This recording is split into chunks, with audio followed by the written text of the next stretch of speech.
डिफिकल्टला easy आणि बोरिंगला interesting बनवूया. चला वॉरियर्स, इंग्लिश ग्रामर शिकूया.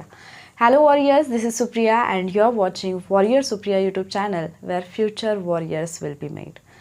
आजच्या लेक्चरमध्ये मी तुम्हाला एक असा टॉपिक शिकवणार आहे जो तुमची डोकेदुखी बनला असेल.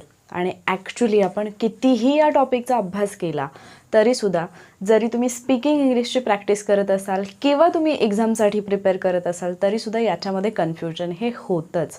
नॉर्मली जेव्हा आपण इंग्लिश बोलतो किंवा इंग्लिश शिकतो त्यावेळेला आपल्याला माहिती असतं की ठराविक काळामध्ये काही वाक्य आपल्याला बोलायची आहेत आणि ते ठराविक काळ जे आहे, टेन्स जे आहे ते आपण लर्न करतो, त्याचे रूल्स आपण फॉलो करतो आणि त्याच्यानुसार आपण आपले सेंटेन्सेस बनवत असतो. मात्र बोलताना मलासुद्धा ज्या वेळेला मी न्यूली CBSE स्कूल जॉईन केलं होतं त्यावेळेला मलासुद्धा हा प्रॉब्लेम यायचा की नॉर्मली जी वाक्य असतात किंवा नॉर्मल जे बोलणं चालायचं ते मी बरोबर बोलायचे. बट जेव्हा अशी गोष्ट यायची की जर असं झालं असतं तर, ह्या टाईपची ज्यावेळेला सेंटेन्सेस यायची किंवा असं जेव्हा मला बोलायचं असायचं त्यावेळेला मी थोडी अडखळायचे. मला कळायचंच नाही की इथे सेंटेन्स स्ट्रक्चर कसं करायचं.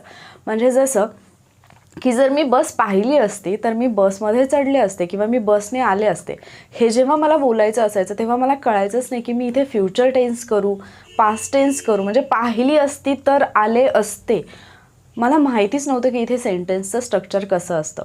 आणि जेव्हा आपण इंग्लिश ग्रामरचा अभ्यास करतो किंवा तुम्ही कुठलीही एक्झाम देत असाल तेव्हा जर तुम्ही एक्झाममध्ये क्वेश्चन्स पाहिले तर तुम्ही टेन्सचे क्वेश्चन पाहिलेत किंवा स्पॉट द एररचे क्वेश्चन पाहिले किंवा एखादा सेंटेन्स कंप्लीट करण्यासाठी जे क्वेश्चन्स दिले जातात ते जरी पाहिले तरी तुम्हाला खूप ठिकाणी हे कंडिशनल सेंटेन्सेस पाहायला मिळतात. तसं पाहायला गेलं तर अगदी छोटासा टॉपिक आहे. मात्र ही कन्सेप्ट क्लिअर नसल्यामुळे आपले टेन्सवरती जे क्वेश्चन्स येतात ते बऱ्याचदा कंडिशनल सेंटेन्सेसशी संबंधित असतात, ते आपले चुकतात. वर्बच्या बाबतीत जे क्वेश्चन्स येतात तिथेसुद्धा ॲक्च्युली कुठला वर्बचा फॉर्म यूज करायचा आहे हे आपल्याला समजत नाही, तिथेही आपले क्वेश्चन्स चुकतात. ज्यावेळेला आपल्याला एखाद्या सेंटेन्समधला एरर स्पॉट करायला सांगितला जातो असे खूप सगळे क्वेश्चन्स आपल्याला एक्झाममध्ये पाहायला मिळतात.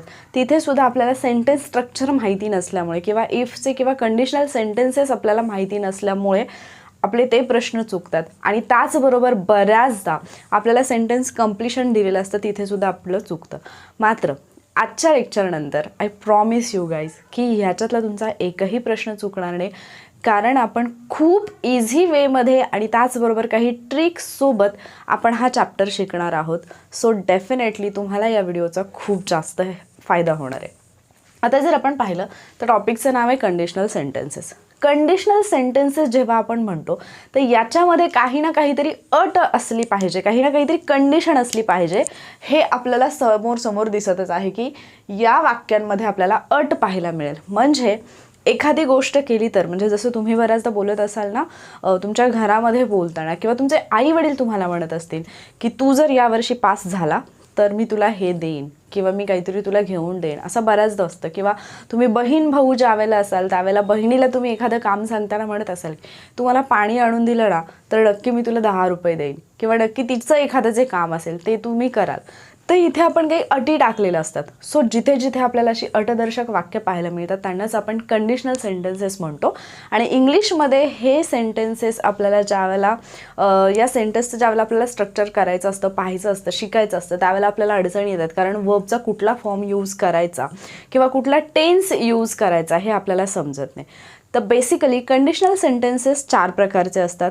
टाईप 0, त्यानंतर टाईप 1, त्यानंतर टाईप 2, टाईप 3 आणि टाईप 0, टाईप 1, 2 आणि 3. इथे ॲक्च्युली मी रिनोट करताना 1, 2, 3, 4 असं केलेलं आहे, कारण जरी बुकमध्ये आपण त्याला टाईप 0, टाईप 1 असं म्हणत असू तरीसुद्धा म्हणजे इथे असेल 0, 1, 2 आणि 3 या पद्धतीने. मग कंडिशनल सेंटेन्सेसमध्ये आपण 4 पद्धतीची वाक्य बोलतो.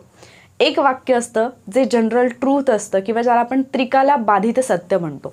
अशी गोष्ट जी की म्हणजे पहिली गोष्ट घडली तर तिचा परिणाम म्हणून दुसरी गोष्ट ही 100% घडतच असते.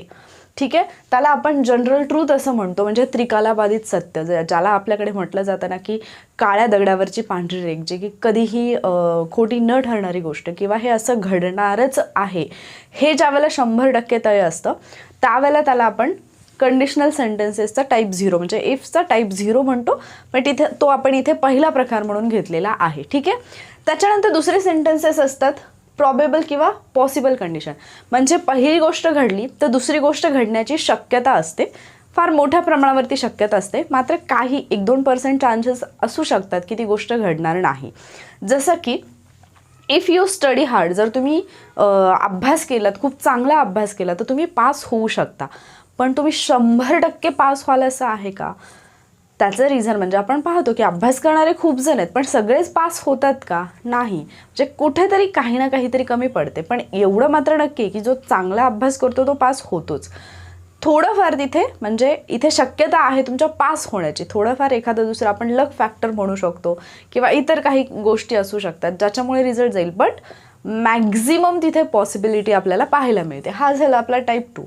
त्याच्यानंतर तिसरा जो प्रकार येतो तो आहे इम्प्रॉबेबल कंडिशन. इम्प्रॉबेबल कंडिशन म्हणजे थोडक्यात काहीतरी एखादी असंभवनीय गोष्ट, अशक्य अशी गोष्ट, की म्हणजे त्या गोष्टीबद्दल ती गोष्ट होणं तर पॉसिबल नाही आहे, पण आपण नुसतं म्हणजे दिवा स्वप्न रंगवतोय, ज्याला आपण म्हणतो ना की दिवसा स्वप्न पाहणं. बऱ्याच जणांना आपण म्हणतो की अरे हां बस झालं आता जागा हो किंवा जागेवरती आहे, असं जे बोलतो आपण, ते जे दिवा स्वप्न असतात. असं झालं असतं तर म्हणजे मी जर राणी असते तर मी किती काही गोष्टी केल्या असत्या.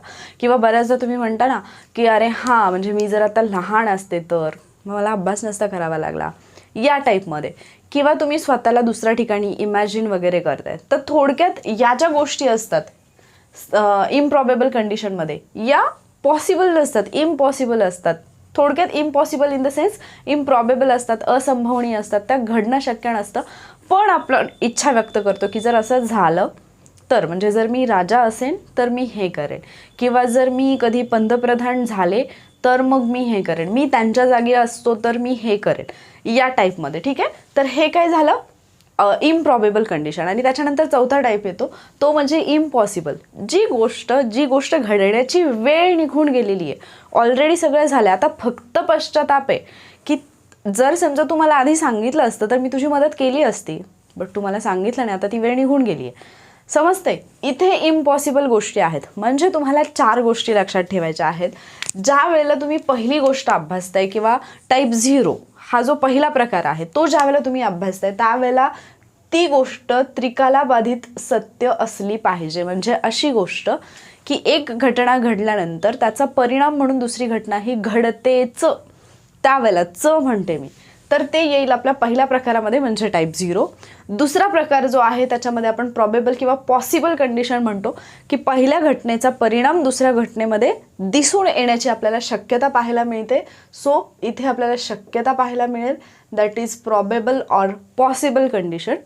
त्याच्यानंतर तिसरी गोष्ट येते इम्प्रॉबेबल, म्हणजे असंभवनीय अट आहे त्याच्यामध्ये, की असं तर होणार नाही आहे, पण हां दिवा स्वप्न पाहणं. थोडक्यात मी इथे स्वप्न लिहिते की दिवसाची स्वप्न पाहणं, दिवा स्वप्न पाहणं असं तुम्ही म्हणू शकता.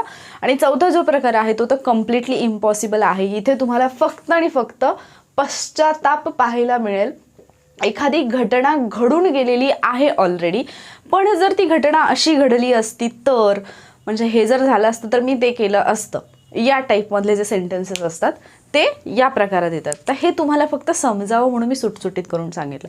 आता मेन जेव्हा आपण ह्या प्रकारांकडे येतो, ज्यावेळेला तुम्ही हे टेन्स म्हणजे यांचं फॉर्मेशन अभ्यासतात, त्यावेळेला कुठले टेन्स असतात, जे टेन्स तुम्हाला याच्यामध्ये पाहायला मिळतात हे तुम्हाला माहिती असणं गरजेचं आहे. कारण बेसिकली जेव्हा तुम्हाला क्वेश्चन्स सॉल्व करायचं असतं त्यावेळेला तुम्हाला ते जे टेन्स आहेत ते माहिती असणं गरजेचं असतं. मग जर आपण पहिला प्रकार पाहिला तर याच्यामध्ये आपल्याला दोन्ही सेंटेन्सेस, म्हणजे सुरुवातीचं इफचं जे सेंटेन्स असेल ते आणि त्याच्यानंतर दुसरं येणारं सेंटेन्स, हे दोन्ही सेंटेन्सेस तुम्हाला सिम्पल प्रेझेंट टेन्समध्ये पाहायला मिळतात.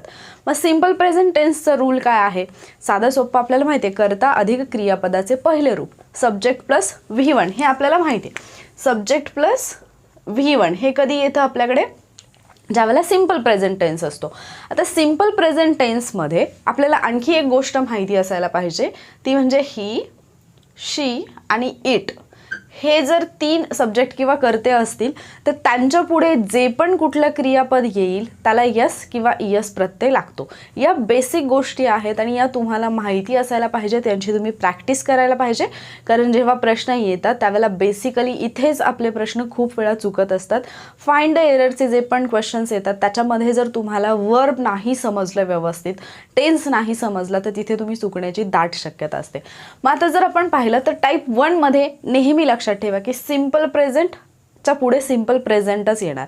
त्याच्याही पुढे जाऊन एक गोष्ट नेहमी लक्षात ठेवा, हे जे काही आपण 4 टाईप्स पाहिलेत त्याच्यामध्ये याच्यामध्ये म्हणजे या कंडिशनल सेंटेन्सेसमध्ये पहिलं जे सेंटेन्स येतं ते एकतर सिम्पल प्रेझेंट टेन्समध्ये असेल, सिम्पल पास्ट टेन्समध्ये असेल किंवा पास्ट परफेक्ट टेन्समध्ये असेल. याच्या पलीकडे कुठल्याही टेन्समध्ये इफचं सेंटेन्स असत नाही. एकतर ते सिम्पल प्रेझेंट टेन्समध्ये असेल, सिम्पल पास्ट टेन्समध्ये असेल किंवा पास्ट परफेक्टमध्ये असेल. मग या हे तीन जे टेन्सेस आहेत, हे 3 जे काळ आहेत त्यांचे रूल्स तुम्हाला माहिती असणं गरजेचं आहे किंवा त्यांचं स्ट्रक्चर तुम्हाला माहिती असणं गरजेचं आहे. कारण बऱ्याचदा ज्या वेळेला आयोग प्रश्न देतो त्यावेळेला तुम्हाला पहिलं जे वाक्य आहे इफचं वाक्य ते भविष्य काळातलं दिलं जातं आणि इफच्या वाक्याचा काळ हा कधीही भविष्यकाळ असत नाही. ही कॉमन गोष्ट जर तुम्हाला माहिती असेल तर तिथे तुमच्या प्रश्नाचं उत्तर बरोबर येतं. तुम्हाला ज्या वेळेला उत्तर काढायचं त्यावेळेला एलिमिनेशन मेथड वापरण्यासाठी ही ट्रिक तुम्हाला खूप इझी ठरते की इफचे जे पण सेंटेन्सेस आहेत, कंडिशनल सेंटेन्सेस जे आहेत त्याच्यातलं इफचं जे सेंटेन्स आहे ते एक तर सिम्पल प्रेझेंट टेन्समध्ये असेल, सिम्पल पास्ट टेन्समध्ये असेल किंवा पास्ट परफेक्ट टेन्समध्ये असेल. म्हणजे जर आपण एक साधं सोपं उदाहरण घेतलं, जर आपण आय राईटचं उदाहरण घेतलं, आय राईट अ लेटर, हे जर आपण सिम्पल वाक्य घेतलं, if I write a letter, एक तर ते सेंटेन्स असं येईल, if I wrote a letter असं ते वाक्य येईल किंवा if I had written a letter असं ते वाक्य येईल. म्हणजे याच्या व्यतिरिक्त ते वेगळं वाक्य असणार नाही. ठीक आहे, या गोष्टी तुम्हाला क्लिअर झाल्या. आता इथे आपण परत आलो. टाईप 1 मध्ये आपण जनरल ट्रूथ पाहतोय किंवा सत्य, त्रिकालाबाधित सत्य गोष्टी आपण पाहतोय. इफ यू हिट वॉटर, जर तुम्ही पाण्याला उष्णता दिली 100 डिग्रीपेक्षा जास्त, तर कन्सिडर करा तेवढं, मी पूर्ण सेंटेन्स नाही लिहिलं. If you heat water it boils, जर तुम्ही पाण्याला उष्णता दिली तर काय होईल, ते उकळेल ना. असं तर नाही होणार की त्याचा बर्फ होतोय. म्हणजे पहिली गोष्ट जर घडली, तुम्ही पाण्याला जर उष्णता दिली तर त्या पाण्याचं हे होणार आहे, ते पाणी उकळणार आहे. हे त्रिकालाबाधित सत्य, हे कोणीही बदलू नाही शकत. तुम्ही पाण्याला उष्णता दिली 100 डिग्रीपर्यंत तर ते उकळणारच आहे. If you heat water it boils. If you freeze water, जर तुम्ही पाण्याला थंड केलं तर काय होणार आहे, it becomes a solid. It becomes a solid, ते स्थायू रूपामध्ये जाणार आहे. एक गोष्ट लक्षात घ्या, इट बॉइल्स, इट बिकम्स. पण इथे जर आपण ही शी इटशी संबंधित एखादं वाक्य घेतलं असतं, ही शी इट या तिन्ही कर्त्यांशी संबंधित वाक्य जर आपण घेतलं तर पुढे येणाऱ्या वाक्यामध्ये नेहमी आता इथे तुम्हाला वेगळं पाहायला मिळेल. तुम्हाला नेहमी यस किंवा इयस प्रत्यय पाहायला मिळतो. कारण ज्यावेळेला आपण सिम्पल प्रेझेंट टेन्सचं कुठलंही सेंटेन्स पाहतो त्याच्यामध्ये ही शी इट नंतर जे पण वर्ब येतं त्याला यस किंवा इयस प्रत्यय हा लागलेला असतो. पण आता तिसरं सेंटेन्स जर आपण पाहिलं, if you mix red and blue, red आणि ब्ल्यू हे 2 कलर जर तुम्ही मिक्स केले यू गेट पर्पल. हे ठरलेलंच आहे की ज्यावेळेला तुम्ही रेड आणि ब्ल्यू मिक्स करता त्यावेळेला तुम्हाला पर्पल कलर मिळतो. So you get. इथे जर मी असं म्हटलं असतं इफ ही और इफ शी, तर इकडे गेट्स आलं असतं. येते लक्षात. म्हणजे इथे टेन्सचे काही बेसिक रूल आहेत जे तुम्ही अभ्यासलेले असतील असं गृहीत धरून मी शिकवते, पण तरीसुद्धा थोडं आपण ते रिवाईज करतोय. If you heat water it boils, जर तुम्ही पाण्याला उष्णता दिली तर ते उकळणारच आहे किंवा ते गरम होणार आहे. If you freeze water it becomes a solid, जर तुम्ही पाण्याला थंड केलं, फ्रीझरमध्ये ठेवलं तर त्याचं बर्फ होणार आहे, ते स्थायू रूपामध्ये जाणार आहे. हे त्रिकालाबाधित सत्य असणाऱ्या गोष्टी आहेत. सो ज्या वेळेला पण तुम्हाला कुठेही असं कंडिशनल सेंटेन्स दिसेल ज्याच्यामध्ये तुम्हाला त्रिकालाबाधित सत्य दिलेलं आहे, जनरल ट्रूथ दिलेलं आहे, त्यावेळेला ती दोन्ही वाक्य ही सिम्पल प्रेझेंट टेन्समध्येच असतील. लक्षात आलं. म्हणजे इकडे S+V1, इकडे S+V1, फिनिश. तर तुम्ही ज्यावेळेला ट्रिक्स लिहून ठेवाल किंवा शॉर्ट फॉर्म लिहून ठेवाल त्यावेळेला तुम्हाला सिम्पल प्रेझेंट लिहू शकता किंवा S+V1 असं लिहू शकता किंवा करता अधिक क्रियापदाचे पहिले रूप असंही लिहू शकता, जसं तुम्हाला इझी वाटेल तसं. त्याच्यानंतर आपण जर दुसऱ्या कंडिशनकडे आलो तर दुसऱ्या याच्यामध्ये आपण काय पाहिलं होतं की कंडिशन आहे किंवा पॉसिबल कंडिशन आहे की असं होण्याची शक्यता आहे, अशी जी वाक्य असतात की तिथे शक्यता असते, ते वाक्य पहिल्या वाक्यामध्ये असतो सिम्पल प्रेझेंट टेन्स इथल्याप्रमाणेच, आणि दुसरं जे वाक्य असतं त्याच्यामध्ये आपल्याला भविष्यकाळ पाहायला मिळतो, साधा भविष्यकाळ. मग साध्या भविष्यकाळामध्ये आपल्याला माहिती आहे रचना काय असते, शाल किंवा will plus V1, shall will V1. मग आता याच्यामध्ये तुम्ही काही सहाय्यकारी क्रियापदं कॅन मे ही सुद्धा तुम्हाला वापरलेली पाहायला मिळू शकतात. त्या सेंटेन्सचं स्ट्रक्चर कसं आहे, फॉर्मेशन कसं आहे किंवा त्याचा अर्थ काय होतो त्याच्यानुसार. For example, if you study hard, जर तू चांगला अभ्यास केलास, you will pass in exam, तर तू एक्झाममध्ये पास होशील. आता हे आपल्याला माहिती आहे की चांगला अभ्यास केला तर एक्झाममध्ये पास होशील, पण जसं इथे 100% म्हणजे हे एक जनरल ट्रूथ आहे, तसं ते जनरल ट्रूथ आहे का नाही, त्याला अपवाद आहेत ना. सगळेच जण हार्ड स्टडी करतात पण सगळेच पास होतात का, नाही. काही जणांच्या बाबतीमध्ये लक फॅक्टर किंवा इतर गोष्टी येतात. So if you study hard you will pass exam, पण प्रॉबॅबिलिटी आहे, पॉसिबिलिटी आहे, शक्यता आहे. If you meet her she may guide you, जर तुम्ही तिला भेटलात तर ती तुम्हाला गाईड करेल. ठीक आहे, तर याची पण शक्यता आहे की हां ती तुम्हाला गाईड करू शकते.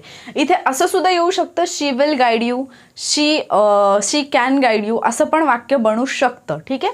त्याच्यानंतर इफ शी वर्क्स रेग्युलरली, जर तिने रेग्युलरली काम केलं, शी मे अचीव हर गोल, ती तिचं ध्येय मिळवू शकते. आणि आपण इथे पॉसिबिलिटी बघतोय, त्याच्यामुळे कॅन येऊ शकतं, विल येऊ शकतं. पण ज्या वेळेला तुम्ही मॉडेल अभ्यासत आहात त्यावेळेला तुम्हाला यांचा अर्थ काय होतो, ॲक्च्युली जे बाकीचे पण आहेत सहाय्यकारी क्रियापदं जी आहेत सगळी, त्याच्यामध्ये तुम्हाला म्हणजे शुड असेल, वूड असेल, माईट असेल, याच्यासोबत कॅन, मे, माईट या सगळ्याचं जे मीनिंग आहे किंवा ते कधी वापरलं जातं, वाक्यामध्ये फॉर्मली काय वापरलं जातं, त्याच्यानंतर इनफॉर्मली काय वापरलं जातं, कुठल्या गोष्टी असतात की ज्या वापरल्यानंतर त्याची शक्यता जास्त असते, कुठल्या गोष्टी आहेत ज्या वापरल्यानंतर त्याची शक्यता थोडी कमी होते, या गोष्टी तुम्हाला ज्यावेळेला तुम्ही वर्ब अभ्यासत आहात त्यावेळेला अभ्यासणं आवश्यक आहे. इथे आपण कंडिशनल सेंटेन्सेस पाहतोय तर आपला कंप्लीट फोकस त्याच्यावरतीच आहे. ठीक आहे.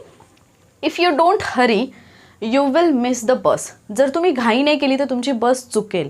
तर लक्षात घ्या की ज्यावेळेला इथे निगेटिव्ह सेंटेन्स आले पण तरीसुद्धा त्याचा पुढे परिणाम काय होणार आहे ते दिले. पण निगेटिव्ह जे सेंटेन्स आलेलं आहे if you do not Hari, म्हणजे हे पण सेंटेन्स जे आहे ते सिम्पल प्रेझेंट टेन्समधलं आहे.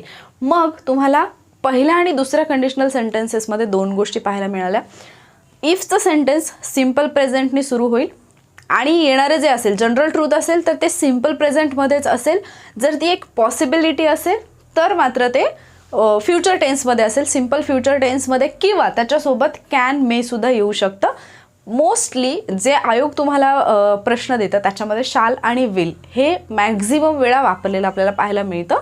पण त्याच्यामुळे बऱ्याच जणांचं कन्फ्युजन होऊ शकतं की शाल विलचा ऑप्शन नाही आला आणि कॅन आणि मे आला तर मग हे चुकीचं आहे का, तर हे सुद्धा तिथे वापरलं जाऊ शकतं. मात्र वर्ब जे आहे ते V1 असेल आणि इथे मात्र V1ला SES प्रत्यय लागत नाहीत, कारण वर्बला SES प्रत्यय फक्त सिम्पल प्रेझेंट टेन्समध्येच लागतात, तेही ही, शी, इट हे जर करते असतील तर. या गोष्टी लक्षात ठेवा. आईच्या पुढे जे पण येईल, आय प्ले येतं, आय प्लेज येत नाही, वी प्ले येतं, वी प्लेज येत नाही, दे प्ले येतं, दे प्लेज येत नाही, but he plays, she plays, it plays. ठीक आहे. हे झालं पहिले दोन टाईप. त्याच्यानंतर आपण येऊयात तिसऱ्या टाईपकडे, सिम्पल पास्ट टेन्स. याच्यामध्ये पहिलं सेंटेन्स सिम्पल पास्टमध्ये असेल आणि दुसरं जे सेंटेन्स असेल त्याच्यामध्ये आपल्याला वूड, कुड, माईट, शूड आणि त्याच्यानंतर V1 पाहायला मिळेल. म्हणजे हे सगळे नाही, वूड किंवा कुड किंवा माईट किंवा शूड आणि त्याच्यापुढे V1. ज्यावेळेला वूड, कुड, माईट, शूड आहे ते सेंटेन्स कंडिशनल सेंटेन्स असेल. पहिलं सेंटेन्स इफने सुरू होते, सिम्पल पास्ट टेन्स आहे, तर पुढचं येणारं wood, could, might, should plus V1 येऊ शकतं. कारण याच्यामध्ये आपण जे काही सांगतोय तर अशी गोष्ट सांगतोय जी की असंभवनीय आहे किंवा एखादी अशी गोष्ट आहे जी की आपल्या जस्ट विचारांमध्ये आहे, असं झालं तर तसं झालं तर. ठीक आहे. मग याच्यामध्ये जर आपण पाहिलं, इफ आय ट्राईड, जर मी प्रयत्न केला, I could drive a car, I could drive a car, जर मी प्रयत्न केला तर मी कार ड्राईव्ह करू शकेन, राईट.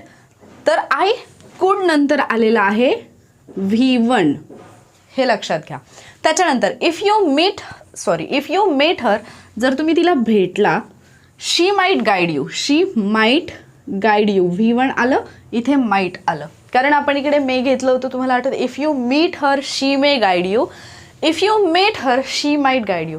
डिफरन्स लक्षात येतो. इकडे आहे सिम्पल प्रेझेंट टेन्स, इकडे आहे सिम्पल पास्ट टेन्स, पण सिम्पल पास्ट टेन्सनी इफच्या वाक्याची सुरुवात झाली तर पुढे आपल्याला जे सहाय्यकारी क्रियापद येते ते वेगळं पाहायला मिळतं. याच्यामध्ये वूड असेल, कुड असेल, माईट असेल, शूड असेल, प्लस V1 असेल. ठीक आहे.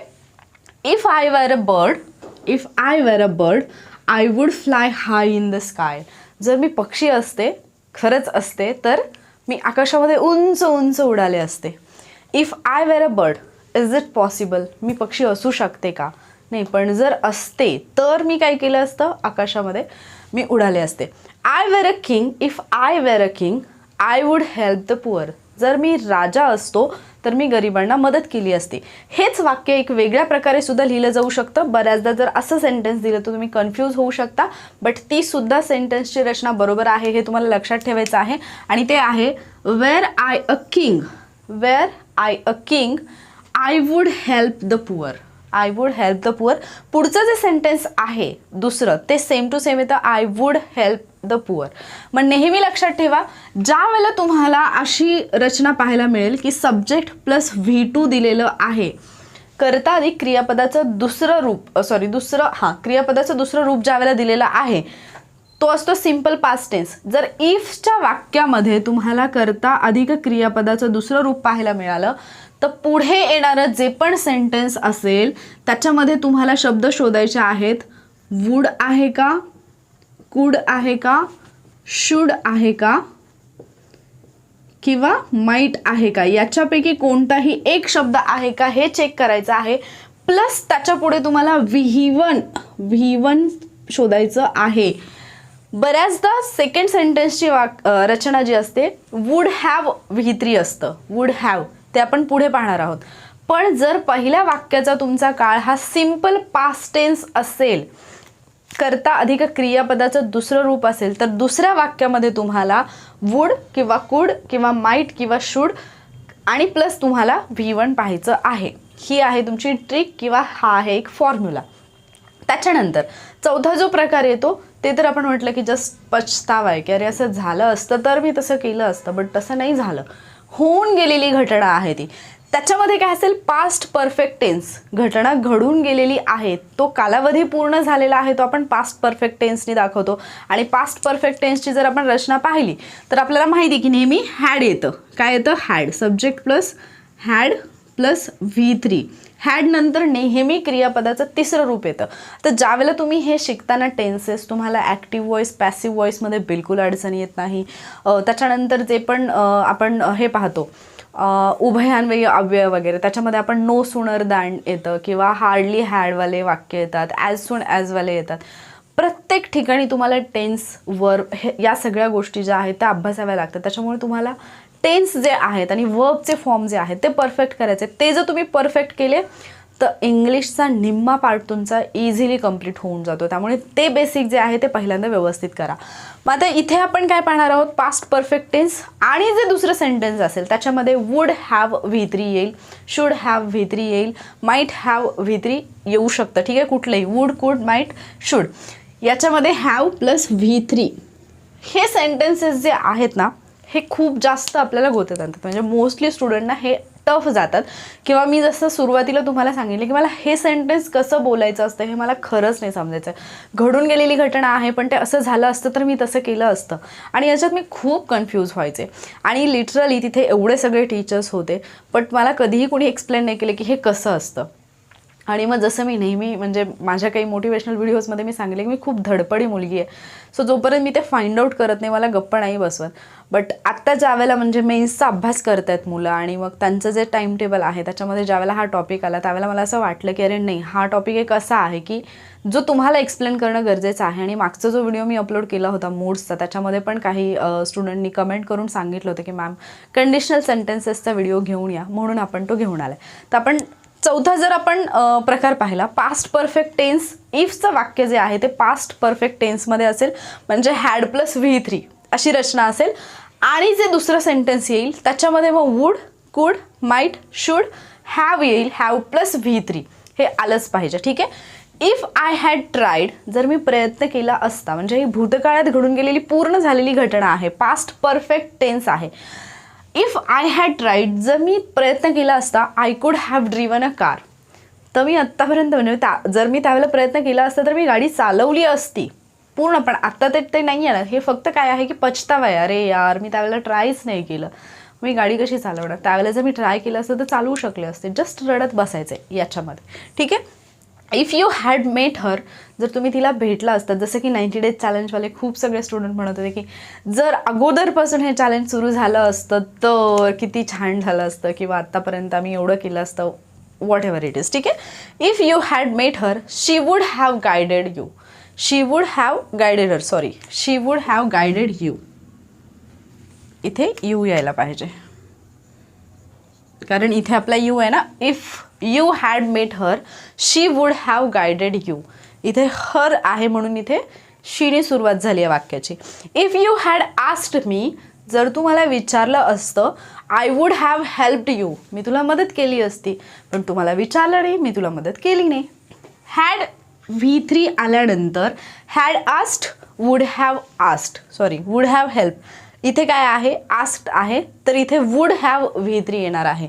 हॅड मेट आहे, वूड हॅव V3 येणार आहे. हॅड ट्राईड आहे, कुड हॅव V3. मग इथे वूड, कुड, माईट, शूड कुठलंही येऊ शकतं, ठीक आहे. तर तुम्हाला फक्त एक काम करायचं आहे, जसं की माझ्याकडे मी लिहिलेलं आहे ते मी तुम्हाला जस्ट दाखवत आहे. आय होप की तुम्हाला दिसत असेल. ओके, दिसत आहे. तर तुम्हाला या टाईपमध्ये एक स्वतःचा चार्ट तयार करायचा आहे, जिथे तुम्ही काय कराल, कंडिशनल सेंटेन्सेस जे आहेत त्याचे 4 टाईप्स आहेत ते तुम्ही लिहाल. आणि तुमच्या म्हणजे तुम्हाला समजावं म्हणून तुम्ही इंग्लिशमध्ये कम्फर्टेबल असाल तर इंग्लिशमध्ये लिहा, मराठीत कम्फर्टेबल असाल तर मराठीत लिहा, बट मराठीसोबत इंग्लिश पण लिहा, कारण ते तुम्हाला जास्त इझीच आहे. मग तुम्ही काय कराल, या पद्धतीनेच जनरल ट्रूथ त्याच्या पुढेच तुम्ही लिहून जर ठेवलं की त्याचं सेंटेन्स स्ट्रक्चर कसं असतं, सिम्पल प्रेझेंट, सिम्पल प्रेझेंट. इफचं सेंटेन्स आहे सिम्पल प्रेझेंटनी, पुढचं सेंटेन्स पण आहे सिम्पल प्रेझेंटमध्ये. देन प्रॉबेबल किंवा पॉसिबल कंडिशन आहे, इफचं सेंटेन्स आहे सिम्पल प्रेझेंटमध्ये, पुढचं सेंटेन्स जे आहे ते कसं असणार आहे तुमचं फ्युचर टेन्समध्ये, सिम्पल फ्युचर टेन्समध्ये, ठीक आहे. बट त्याच्यामध्ये कॅन आणि मे पण येऊ शकतं, जसं की आपण इथे पाहिलेलं आहे.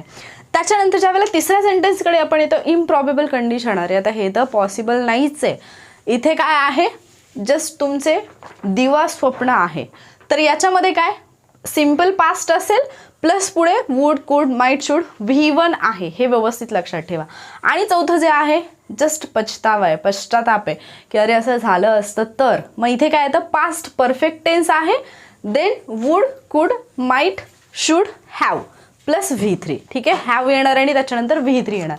अशा पद्धतीने आपण कंडिशनल सेंटेन्सेस केलेले आहेत. आता याच्यानंतर हे लेक्चर पाहिल्यानंतर तुम्हाला काय काम करायचं आहे, जो मी चार्ट तुम्हाला दाखवला असा एक चार्ट स्वतःचा प्रिपेअर करायचा आहे, तो बाजूला ठेवून द्यायचा आहे. देन तुमच्याकडे जे पण कुठलं बुक असेल, जे पण कुठलं बुक तुम्ही रेफर करत असाल, किंवा तुम्ही अर्थातच तुम्ही MPSCची तयारी करत असाल तर तुमच्याकडे एक प्रिव्हियस इयर क्वेश्चन्सचं बुक असेल, ज्याच्यामध्ये मराठी इंग्लिशचे क्वेश्चन्स जे आहेत ते दिलेले असतील. तर त्याच्यातून तुम्हाला टेन्सचा जो चॅप्टर आहे त्याच्यामध्ये तुम्हाला खूप सगळे कंडिशनल सेंटेन्सेस पाहायला मिळतील. तर तुम्हाला तिथे जाऊन कंडिशनल, जर तुम्हाला सेपरेटली मिळाली कंडिशनल सेंटेन्सेस तर वेल अँड गुड, तिथून तुम्ही करा. जर नाही मिळालं तर टेन्समध्ये तुम्हाला मिळतील, तिथून तुम्हाला कंडिशनल सेंटेन्सेस जे आहेत ते सॉल्व करायचे आहेत. मी वैयक्तिकरित्या प्रयत्न करेन की कंडिशनल सेंटेन्सेसचे काही एक्झाम्पल जे आहेत ते आपला जो टेलिग्रामचा चॅनल आहे ज्याचं नाव प्रिया की आवाज असं आहे, तर त्याच्यावरती ते मी सेंड करेन. लिंक तुम्हाला डिस्क्रिप्शनमध्ये मिळेल. आणि तिथे तुम्हाला त्या क्वेश्चन्सची प्रॅक्टिस करायची आहे की तुम्हाला किती येतात. आणि तुमच्यापैकी कोणी इंटरेस्टेड असेल तर तुम्ही स्वतःसुद्धा आपल्या ग्रुपवरती पोल क्रिएट करून टाकू शकता कंडिशनल सेंटेन्सेसचा, कारण तुमच्यासोबत अभ्यास करणारे जे आहेत त्यांना खरंच त्याची उत्तरं येत आहेत का हे तुम्ही पण चेक करू शकता. आय होप की तुम्हाला कंडिशनल सेंटेन्सेस हा टॉपिक क्लिअर झाला असेल. एकदा क्विक रिवाईज करूयात, तसं तर आपण रिवाईज केलेच, बट स्टील तुमच्या लक्षात राहावं म्हणून काही गोष्टी. 4 टाईपमध्ये आहेत कंडिशनल सेंटेन्सेस. पहिल्या टाईपमध्ये आपण जे बघतो ते की जनरल ट्रूथ आहे, की हे सत्यच आहे, असं घडलं तर असं घडणारच. याला कोणी बदलू नाही शकत. Simple present, simple present. करता अधिक क्रियापदाचं पहिलं रूप, करता अधिक क्रियापदाचं पहिलं रूप. दुसरं काय आहे, प्रॉबेबल आहे, पॉसिबल आहे, असं होऊ शकतं. म्हणजे पहिली गोष्ट घडली पहिली गोष्ट घडली तर दुसरी गोष्ट घडण्याची दाट शक्यता आहे, प्रॉबेबिलिटी आहे, पॉसिबिलिटी आहे, असं सेंटेन्स. सिम्पल प्रेझेंट असेल, दुसरं असेल फ्युचर टेन्समध्ये, सिम्पल फ्युचर टेन्समध्ये, पण त्याच्यामध्ये कॅन आणि मे सुद्धा येऊ शकतं, बट क्रियापदाचं पहिलंच रूप येतं. त्याच्यानंतर तिसरी जी कंडिशन आहे ती आपण पाहिली, इम्प्रॉबेबल कंडिशन आहे. इथे काय आहे की फक्त स्वप्न किंवा म्हणजे असं झालं तर, तसं झालं तर, हे फक्त आपले खयाली पुलाव असतात. ते सेंटेन्सेस येतात इम्प्रॉबेबल कंडिशनमध्ये आणि तिथे आपल्याला काय पाहायला मिळेल, सिम्पल पास्ट टेन्स पाहायला मिळेल पहिल्या वाक्यामध्ये, इफच्या वाक्यामध्ये, आणि नंतर आपल्याला वुड, कुड, माईट, शुड आणि V1 पाहायला मिळेल. आणि चौथं जे आहे ते आपण इथे पाहिलेलं होतं, इम्पॉसिबल. जस्ट पश्चाताप आहे, इम्पॉसिबल आहे, ते आता बदलू नाही शकत आहे, ऑलरेडी होऊन गेलेल्या आहेत गोष्टी. होऊन गेलेल्या गोष्टी म्हणजे काय असतं, past perfect tense, had plus V3 असतं.